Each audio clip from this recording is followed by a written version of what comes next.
Sure. I mean, that's in many ways kind of my favorite. That's where I've spent most of my research career on.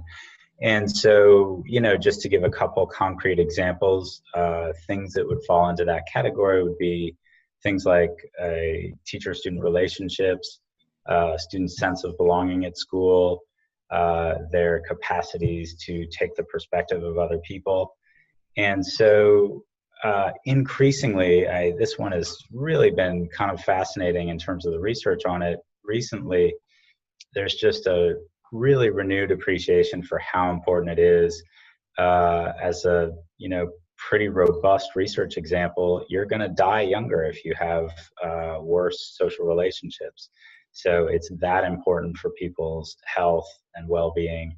And so you can imagine in a lot of ways, at least in the US, I hope New Zealand's better. But in the US, we kind of have had it backwards for a lot of years, right? We've been really focused on students' test scores, on reading and math and stuff as sort of the key, most important thing that we have to track in terms of students, what we hope for in their future lives. And in a lot of ways, I think it should be social relationships first, and then once we feel good about where students are in those domains, then starting to worry about some of their academic achievement.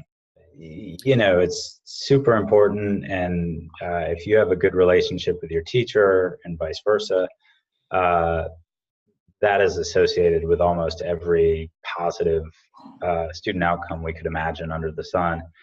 At the same time, if you do not have good relationships with your peers, your sense of belonging at school is probably going to be pretty low.